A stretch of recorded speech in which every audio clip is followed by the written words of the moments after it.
Para el mundo contemporáneo, la cultura más representativa de los Andes sudamericanos es la del Imperio Inca.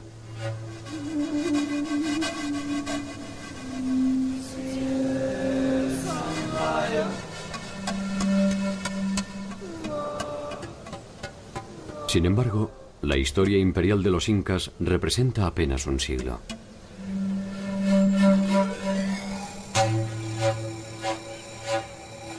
Mucho antes que ellos, en la región andina se desarrollaron muchas culturas de naturaleza deslumbrante.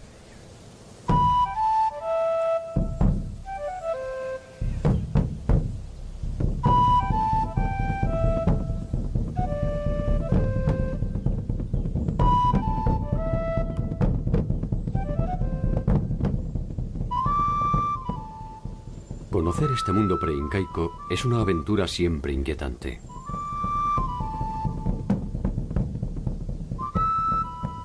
La importancia de sus estructuras políticas y religiosas, sus increíbles desarrollos tecnológicos y su compleja forma de asociación desembocaron irreversiblemente en el mundo de los incas.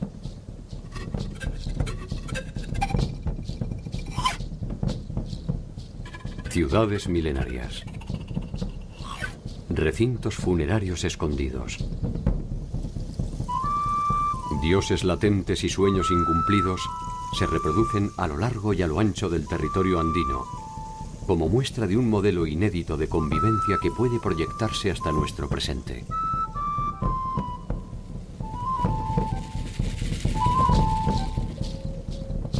¿Quiénes fueron y cómo vivieron los pueblos que precedieron a los incas?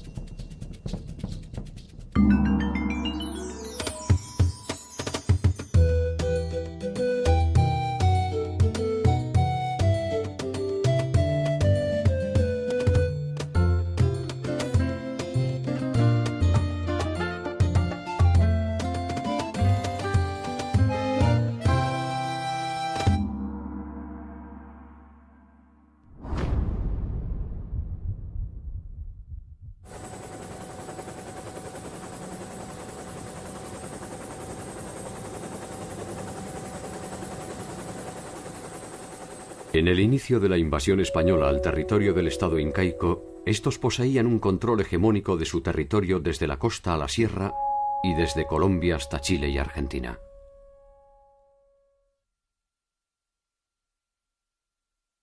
Algunos de los señoríos que los precedieron estaban bajo su órbita mediante acuerdos, y otros, sencillamente, habían sido sometidos militarmente.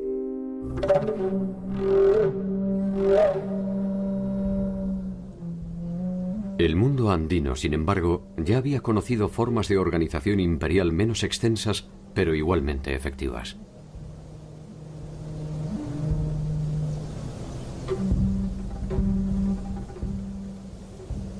Hacia el remoto inicio de los tiempos, muchos habían intentado el sueño que coronaron los incas.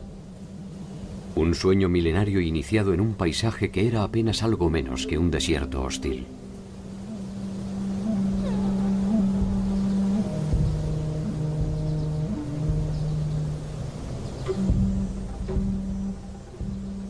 Resulta difícil pensar que allí germinaron las raíces de civilizaciones deslumbrantes.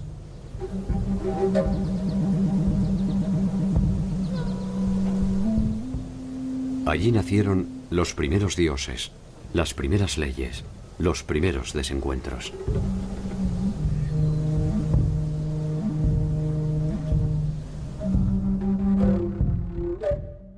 Hasta hace poco tiempo, Egipto, Mesopotamia, China e India eran consideradas por su antigüedad y complejidad como las únicas civilizaciones madres de la humanidad.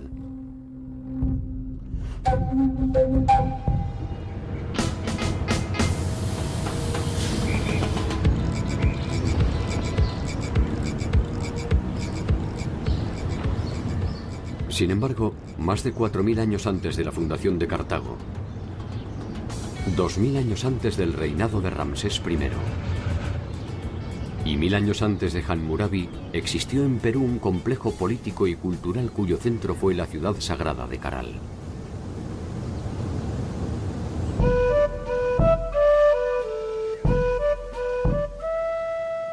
paso del tiempo ha dejado escasas huellas de la gran ciudad.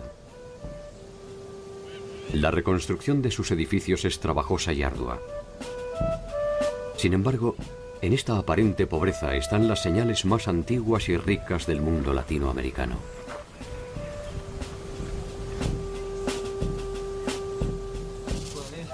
Entender qué nos dice este rastro de polvo es empezar a comprender la complejidad de nuestro tiempo.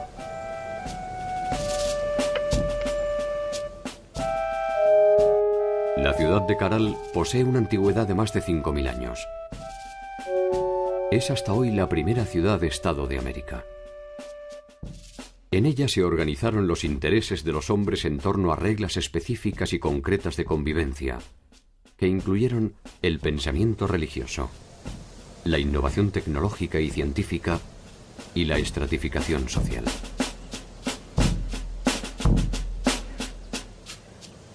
La incógnita en torno a Caral fue revelada por el equipo de arqueólogos de la Universidad de San Marcos, conducido por Ruth Sadi. Caral era un sitio arqueológico conocido por varias décadas ya. Ha destacado siempre por su arquitectura monumental y quizás por esa complejidad arquitectónica es que los colegas pensaban que era un sitio de aproximadamente 1000 a.C. A nadie se le ocurrió que podía ser más antiguo, ni a mí misma. Cuando empecé la prospección arqueológica en el Valle de Supe en 1994, yo fui a reconocer un sitio que no había sido investigado todavía en extensión, y así fue como empezamos los trabajos que han continuado hasta el presente. ¿Quiénes la habitaron? ¿Cómo se organizaron? ¿Qué sueños perseguían? ¿Qué pesadillas los alcanzaron? Grandes preguntas que un arrebato del viento permite descubrir para interpretar la historia del mundo. Caral representa la evidencia del fin del mundo primitivo y la consolidación de los patrones de acumulación que terminarán dividiendo a los que saben y a los que tienen de los que no.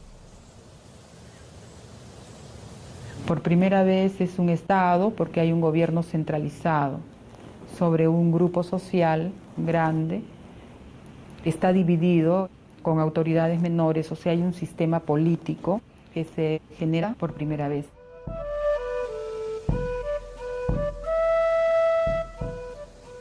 Extendida sobre una superficie de 50 hectáreas, posee 32 conjuntos arquitectónicos entre los que se encuentran el Templo del Anfiteatro, la Pirámide Mayor y la Pirámide de la Galería.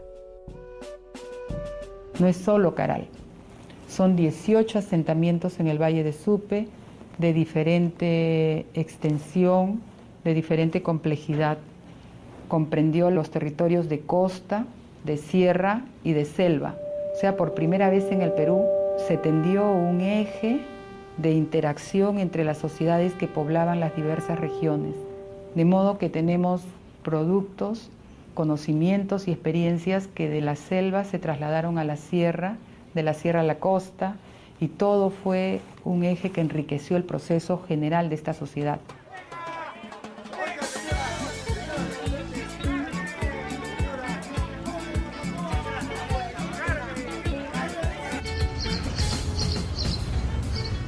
Esta primera experiencia de convivencia entre los distintos ecosistemas se proyectará en el tiempo. Así, cada uno de los grandes estados andinos establecerá esta relación armónica entre el mar y la sierra.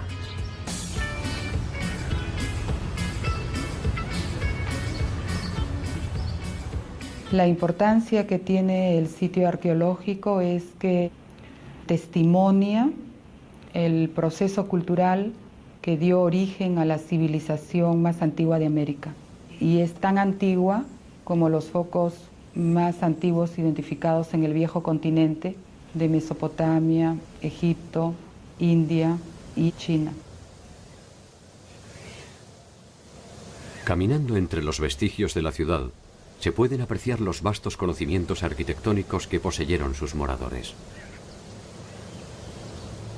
Caral era un gran asentamiento urbano y estamos frente a una sociedad jerarquizada. hay distinciones en cuanto a la forma de vivir. Están las casas de los funcionarios al costado de los edificios.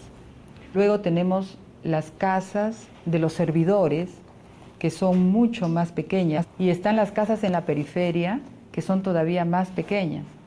Entonces se nota que hay un modo de vida distinto de acuerdo a la posición que los individuos tenían dentro de la organización social.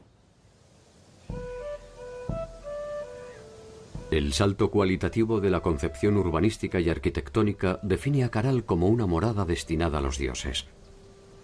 Y los que ordenaron su construcción no pueden ser otra cosa que sus intermediarios. La ciudad testimonia eso. La arquitectura implica conocimientos de matemáticas, de geometría, de estabilidad, de los materiales para que una construcción piramidal de más de 20 metros no se venga abajo. Implica también conocimientos de astronomía, aplicaron conocimientos en la tecnología agraria. Entonces, todo ese cúmulo de conocimientos hizo o sustentó el prestigio de la ciudad. Reconstruir la maravilla de la ciudad es un trabajo delicado que exige a los arqueólogos su máxima atención. Cada piedra es algo más que una parte decisiva de una edificación. Sobre ellas reposan un contenido espiritual y otro político que en algún sentido son lo mismo. En esta etapa del desarrollo civilizatorio, el Estado utilizó mucho de la religión.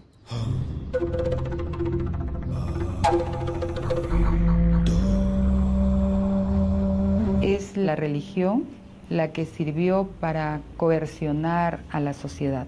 Si no cumples con el trabajo que tienes que dar en tal fecha, a tal dios, entonces te va a ir mal.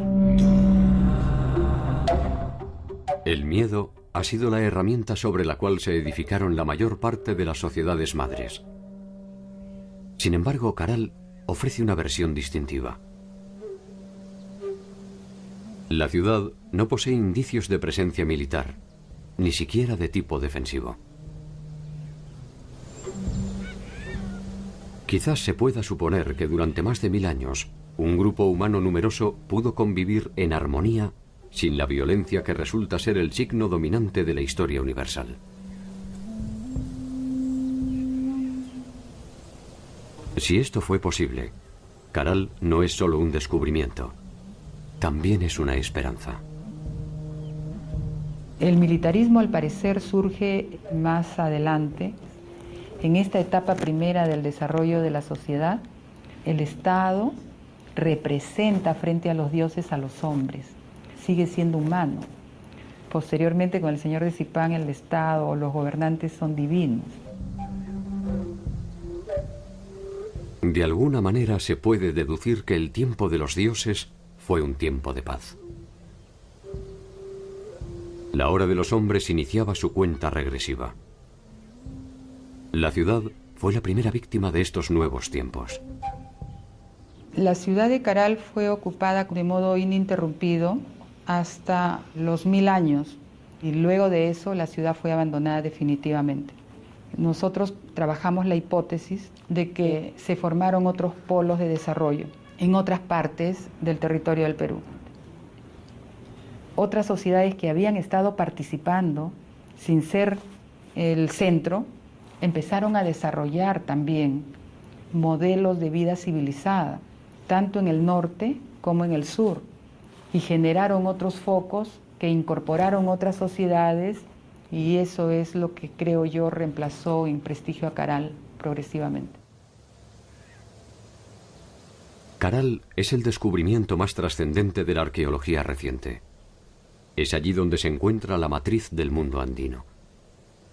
El primer eslabón de una serie de culturas que terminarán desembocando en el célebre Estado Inca. Una cadena que exige detenernos en una serie de culturas que nos darán el ADN definitivo de un tiempo tan majestuoso como inusual.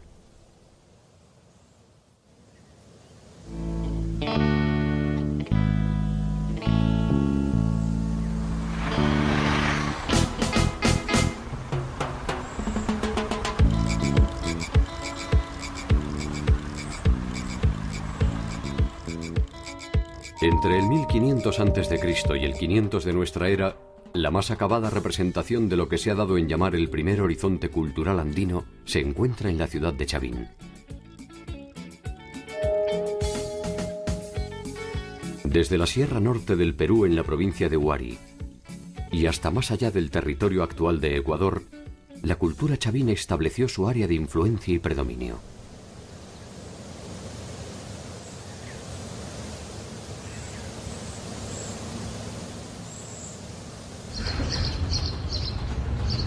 Cerca de allí, al final de su tiempo de gloria, se desarrolló otra importante cultura andina en los alrededores de Lima.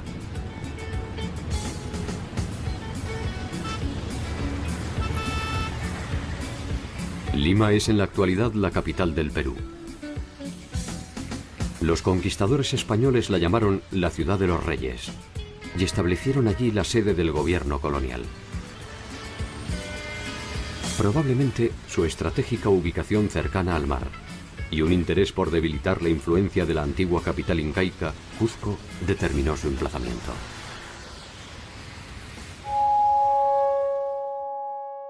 Entre el año 200 y el 700 de nuestra era, en torno a los valles limítrofes a los ríos Rímac, Chillón y Lurín, se desarrolló la cultura lima. Allí se combinaron los patrones clásicos de las sociedades andinas: la siembra, las obras hidráulicas, la construcción de caminos, el intercambio y la pesca. Muchos de los vestigios concretos y espirituales de los Lima se revelan hoy a orillas del mar en el adoratorio de Pachacamac. Pachacamac está vinculado con toda la mitología costeña y fue un centro de peregrinaje y de devoción muy importante. Y los incas lo mantuvieron y le dieron la debida importancia, a tal punto de que había un Abyahuasi en Pachacamac, una suerte de monasterio de religiosas, el culto al sol y el culto a las divinidades incas. Fue un centro religioso importante para ellos.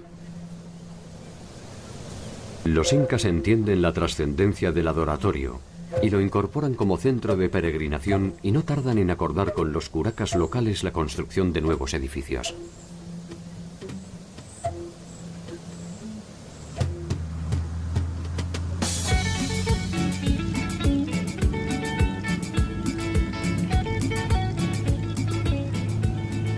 Una estrategia similar realizaron los incas cuando procedieron a la conquista del pueblo aymara en las inmediaciones del lago Titicaca. Para aquel entonces, el majestuoso centro ceremonial del Tiwanaku había sido abandonado.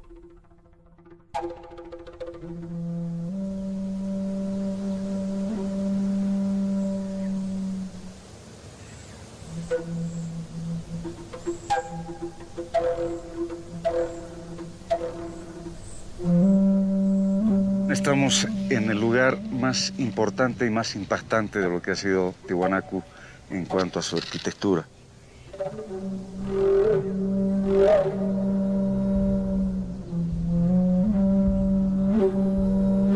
Tiwanaku es un conjunto de pueblos, un conjunto de grupos étnicos.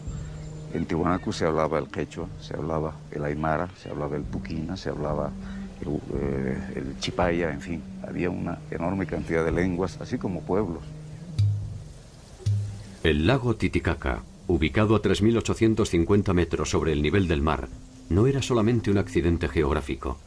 Era el símbolo de un imperio milenario en el que se sentaron las bases de la organización andina.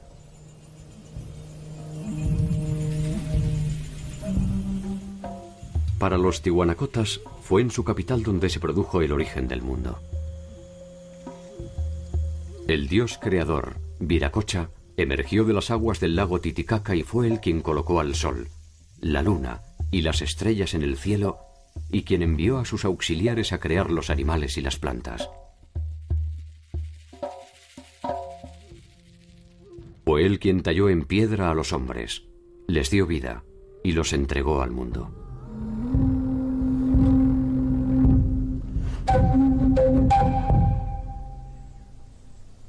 Tenemos tres grandes periodos que entender en Tiwanaku: el periodo aldeano, que se inicia aproximadamente hacia el año 1500, 1600 antes de Cristo. Este periodo aldeano va a perdurar hasta principios de nuestra era. A partir de principios de nuestra era, gracias a la consolidación del territorio, el aumento de la población, la diversificación en la producción, los nuevos sistemas agrícolas que se van realizando en Tiwanaku, el intercambio de productos, los excedentes, en fin, Tiwanaku se transforma en un estado. Es la época de las grandes construcciones, es la época donde hay ese predominio religioso.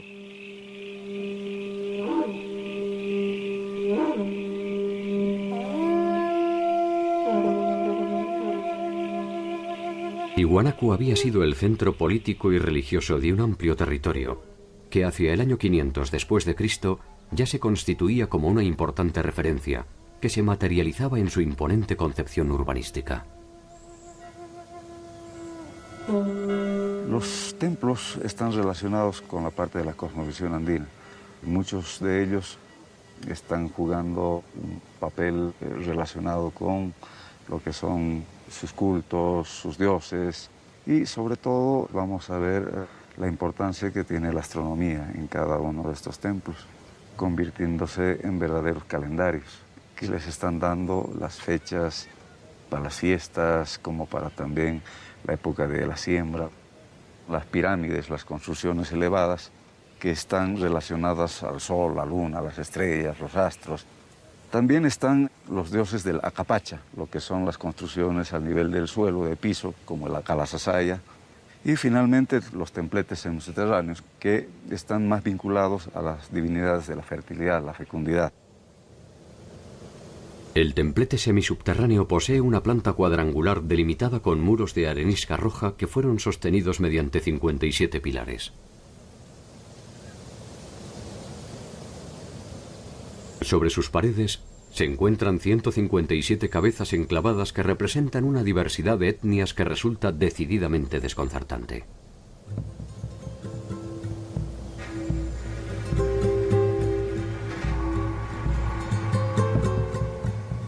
Allí se representan distintas razas que de ninguna forma pudieron ser conocidas por los habitantes de Tiwanaku.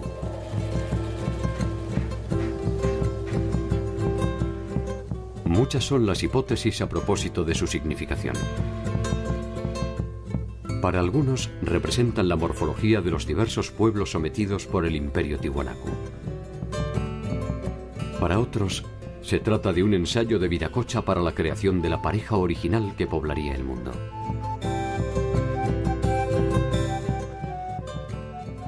Los tiwanacotas proyectaron y realizaron obras monumentales, entre las cuales destaca la maravillosa Puerta del Sol, cuyo emplazamiento original es todavía un enigma.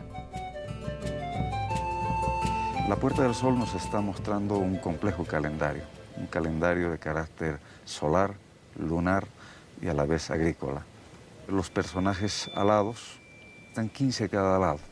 Nos muestran los 30 días del mes y vamos a tener 11 pequeños soles, más el 12º, que es el dios solar en la parte central, que nos está mostrando también esa división de 12 meses en el año.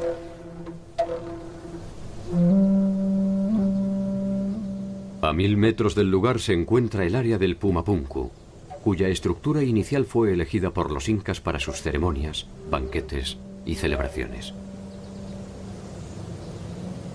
En esta área podemos encontrar trabajos de lo que ha sido el manejo de la piedra, bloques de más de 180 toneladas de peso que fueron trasladadas desde la serranía que tenemos allá, donde están las canteras, donde se extraía los bloques de piedra para la edificación de estos templos. Uno de los mayores bloques justamente es esta plataforma, que tiene un peso de 185 toneladas, que eran parte del templo, el magnífico templo que se encontraba justamente hacia la salida. Al fondo se puede apreciar la montaña del Illimani, está justamente hacia lo que es uno de los principales achachilas, uno de los principales apus protectores de este sitio.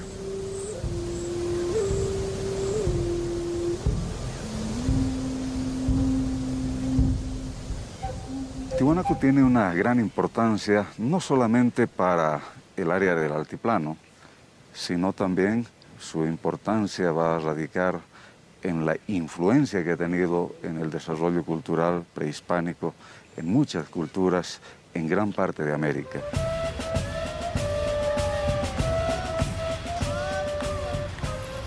El pueblo aymara es hoy una de las comunidades más representativas de ese pasado, y la mayor parte de la población actual de Bolivia es descendiente directa de esta etnia.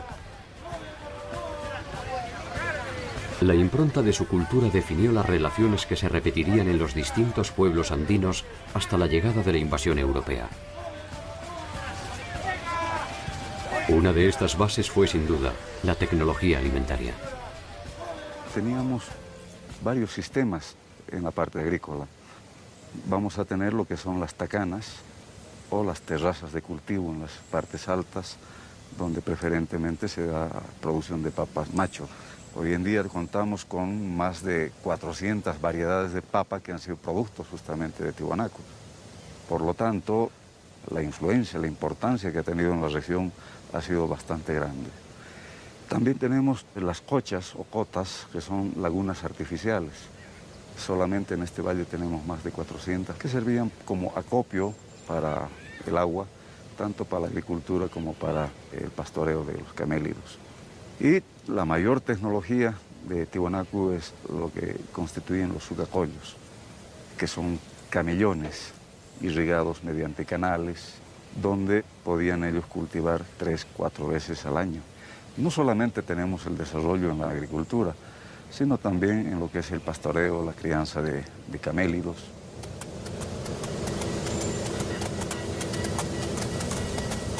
Gracias a ellos se tornó industrial la producción de carne desecada, conocida como charqui. Esta innovación tecnológica permitió la intensificación de los intercambios. Su prosperidad no tardó en producir la necesidad de expansión territorial en busca de espacio para la agricultura. Hacia el 700, Tiwanaku deja de ser un estado con predominio religioso, teocrático, se va transformando en un estado militarista, expansionista, donde va abriendo sus fronteras, va creciendo, se van formando nuevas ciudades que están distribuidos hasta la costa del Pacífico, así como también gran parte del Perú, incluso entrando hacia Argentina y Chile. Y esto va a traer convulsiones sociales. Al mismo tiempo vamos a tener problemas de carácter climatológico, vamos a ver una prolongada sequía que ha de afectar la base económica de Tiwanaku, que estaba sustentada en la agricultura. Este colapso hace que Tiwanaku empiece a desintegrarse, a dividirse en pequeños grupos. Hacia finales del primer milenio, como tantas otras ciudades andinas, Tiwanaku es abandonada. Había alcanzado más de 6 kilómetros cuadrados de extensión y llegó a tener más de 30.000 habitantes.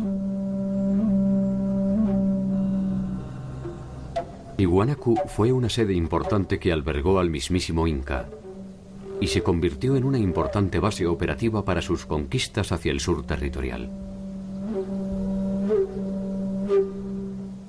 Tiwanaku fue un centro productor de conocimientos y espiritualidad. La importancia de Tiwanaku trascendió su apogeo y su caída. Quedan por descifrar muchos eventos que aún carecen de nombre propio. La cultura, la lengua, la religión y algunas hazañas cercanas de su pueblo se han negado a sucumbir.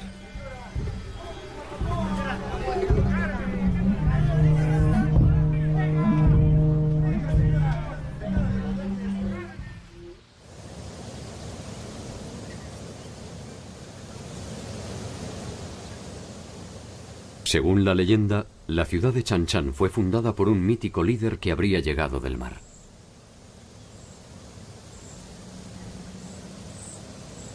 Su nombre fue Taikánamo.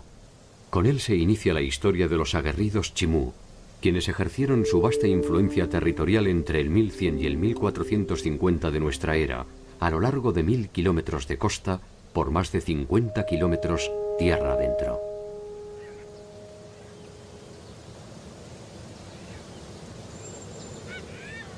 En Chan Chan llegaron a vivir más de 50.000 habitantes, y la armónica y serena belleza de la ciudad, con sus trabajados muros de barro, está aún en pie. Los chimús protegieron específicamente sus conquistas agrarias y no dudaron en ejercer su poderío militar para asegurarse el control de los cauces de agua que garantizaban la siembra.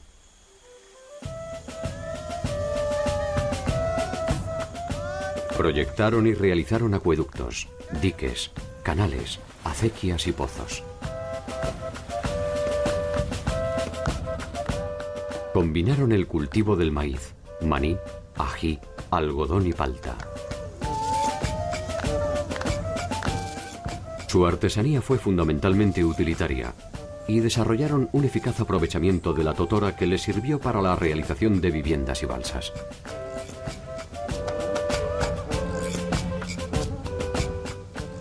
Su tecnología marítima es visible aún en muchos pueblos de pescadores.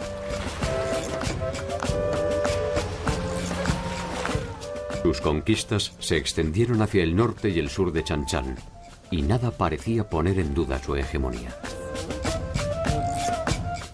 Nada hasta que se toparon con los ejércitos del Inca Pachacútec.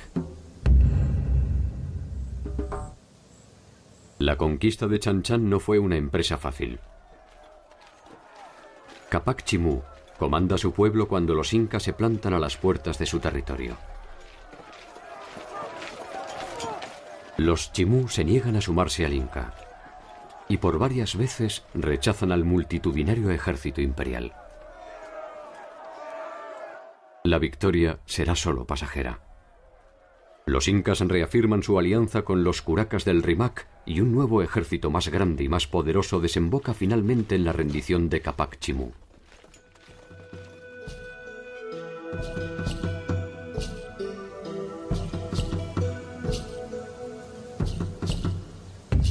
Sus líderes son desterrados y sus tierras se reparten entre los aliados incas.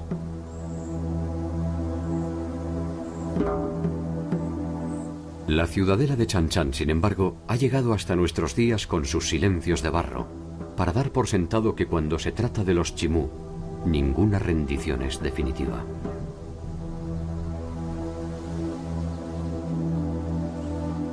El control territorial y espiritual del mundo andino se mantuvo por más de 5.000 años asentado en diferentes pueblos.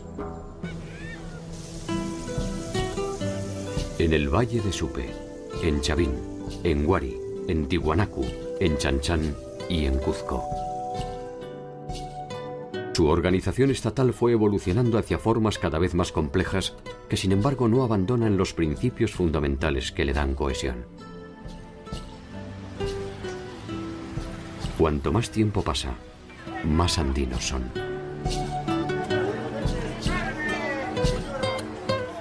Una de las claves de su funcionamiento es la integración de todos sus habitantes en un sueño colectivo fuertemente regulado por el Estado.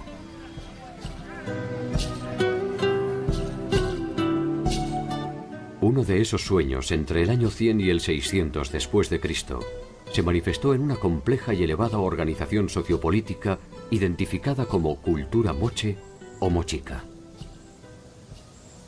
La cultura moche o mochica surge y se desarrolla en un territorio de cerca de 700 kilómetros que cubren gran parte de los valles de la costa norte del Perú. Los mochicas comienzan a surgir aproximadamente en los primeros años de la era cristiana y terminan, suponemos, alrededor del siglo VI o VII de nuestra era. Un largo periodo en el cual desarrollaron una extraordinaria cultura sustentada por la irrigación del desierto.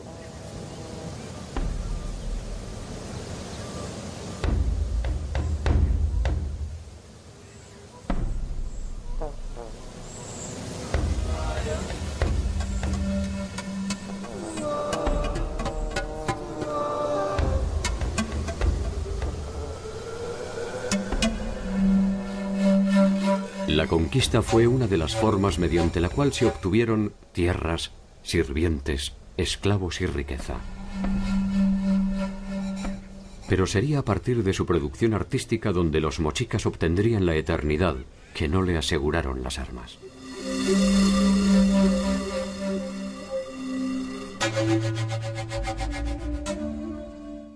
Sus trabajos de metalurgia constituyen una importante muestra de la capacidad tecnológica de los mochicas y poseen no solo una calidad formal inusual, también un carácter simbólico que nos permite establecer algunas consideraciones a propósito de sus formas de agrupación.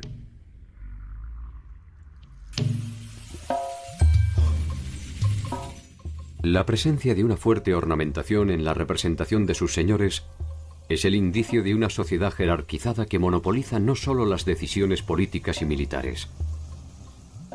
Es también la base desde la cual puede presumirse el carácter sagrado de sus gobernantes.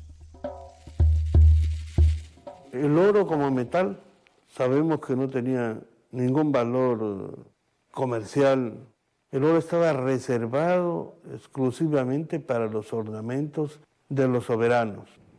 Cuando muere un personaje importante que tiene algún adorno de oro, se va con él a la tumba porque nadie puede usarlo. El concepto de uso de cualquier vestimenta, de cualquier atuendo, está muy asociado a las personas. Y además, estos ornamentos debían acompañarlo para la vida en el inframundo, donde tenía que seguir ejerciendo sus mismos roles y sus mismas funciones.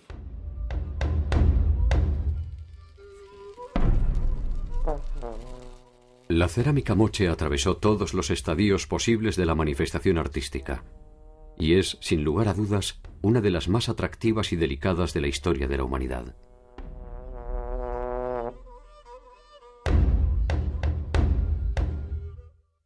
Desde los motivos abstractos primitivos hasta sus sofisticadas secuencias narrativas.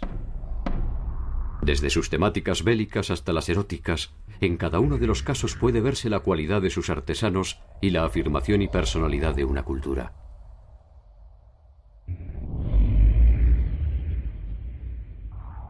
Sus cabezas modeladas poseen un grado de realismo, técnica, expresividad y sensibilidad que rara vez han logrado otros artistas quizás menos anónimos. Los mochicas fueron una sociedad cuya economía estaba basada en la agricultura, esencialmente. Fue un pueblo de agricultores del desierto. Ellos lograron la proeza de dominar el desierto, desarrollando una tecnología hidráulica que permitía desviar el curso de los ríos que bajan desde la montaña andina y usualmente se pierden en el mar, para llevarlos a las zonas secas donde no llega el agua, porque la costa norte del Perú es una región desértica. Ellos lograron desarrollar un sistema de irrigación extraordinario que incluso hoy los peruanos en esta región no podemos superarlo. En su territorio dan cuenta hoy de su grandeza dos obras monumentales, la Huaca del Sol y la Huaca de la Luna. La Huaca del Sol mide 18 metros de altura y su base rectangular tiene una extensión de 136 por 228 metros. Esta construcción piramidal es probablemente la edificación más imponente del Perú. Su significación se completa con otra huaca de menor tamaño, pero igualmente sugestiva. La Huaca de la Luna. Estas huacas son sin lugar a dudas el resultado de un trabajo comunal, probablemente alguno de los tantos servicios de la reciprocidad que exigían sus gobernantes y nos dan a entender la importancia de este centro ceremonial.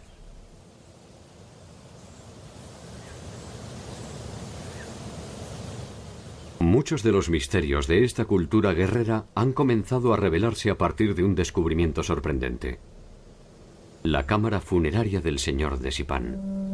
Las tumbas de Sipán fueron descubiertas a raíz del inicio de un saqueo en el monumento de Sipán. Se descubre una tumba con algunos objetos de oro y se desata una verdadera fiebre de oro en el pueblo. Iniciamos inmediatamente un trabajo de rescate arqueológico en una situación muy dramática que forma parte de toda la historia de esta excavación. Logramos detener el saqueo. En el año 87 iniciamos el trabajo de excavación que nos condujo algunas semanas más tarde a uno de los descubrimientos arqueológicos más importantes del antiguo Perú, la tumba del señor de Sipán. Lo importante de este descubrimiento es que por primera vez se logra presentar al mundo la tumba intacta, excavada científicamente, de un soberano del antiguo Perú. Este sepulcro ofreció una serie de revelaciones que permitieron establecer un cuadro más acabado de la organización mochica a partir de la riqueza de sus múltiples significados. Cuando encontramos la tumba de este personaje, nos dimos cuenta inmediatamente por la variedad y por la forma de los atuendos, los emblemas, que estamos frente a uno de los hombres más importantes de su tiempo. Usualmente los arqueólogos tenemos una nomenclatura muy típica para esas tumbas, tumba 1, tumba 2. Nosotros fuimos un poco a la idea de no solamente rescatar objetos arqueológicos, sino también la presencia humana y el espíritu de un pueblo. No podíamos llamarles tumba 1 y lógicamente no sabíamos el nombre verdadero de este personaje. Pero reflexionando sobre las características de la organización mochica como señorío y el nombre del pueblo de Zipán, lo llamamos la tumba del señor de Zipán.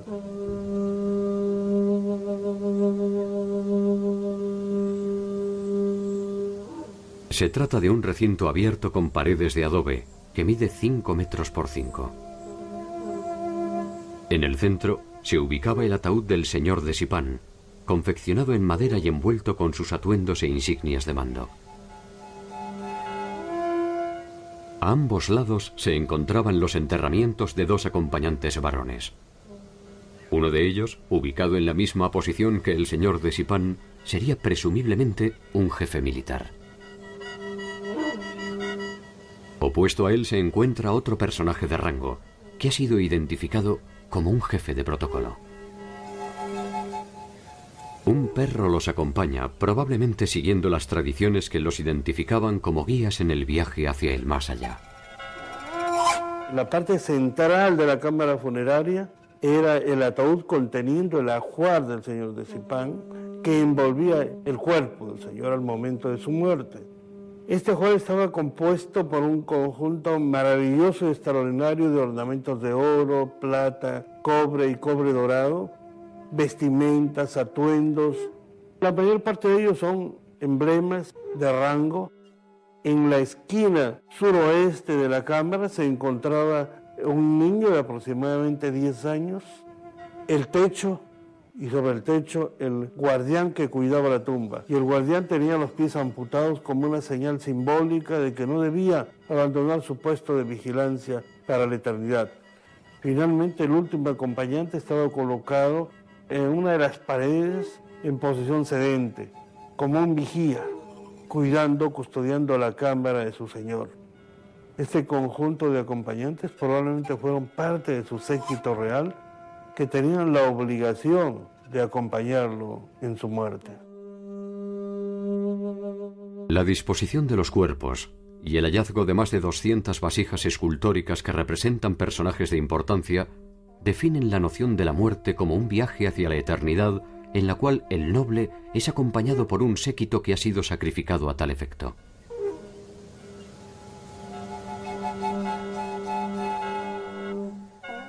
Los expertos han determinado, pese al delicado estado de sus restos, que su edad oscilaría entre los 45 y 55 años.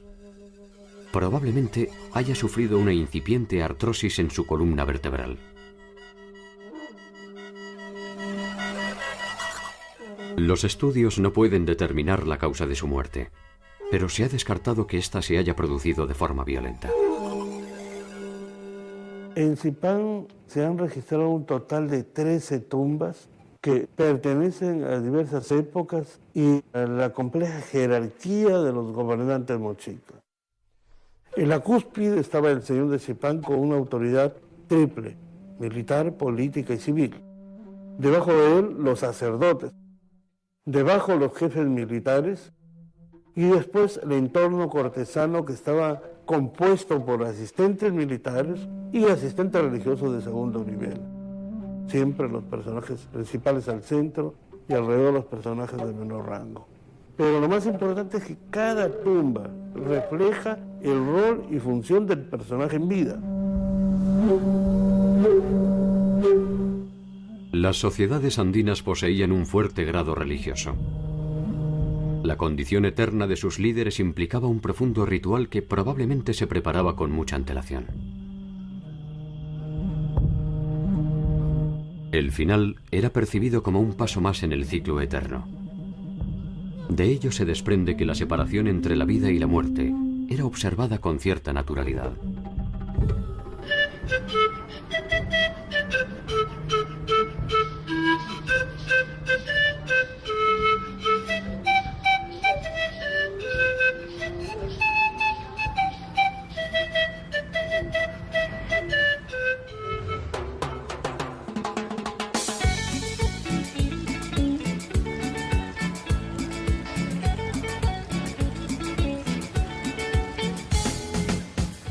La vida y la muerte, los dioses y los hombres, la siembra y la cosecha. La dualidad del ser andino permite explicar el mundo mediante opuestos que forman una sola entidad. La maravilla de los Andes no reside en los extraordinarios conocimientos de navegación de los chinchas, ni en las deslumbrantes huacas del sol y de la luna. Tampoco en la religiosidad de los pueblos del Valle de Lima, ni en las increíbles obras de ingeniería hidráulica de los nazcas. La maravilla de los Andes debería buscarse en la capacidad para preservar su espacio vital y su subsistencia más allá de cruentos enfrentamientos y profundos procesos de cambio.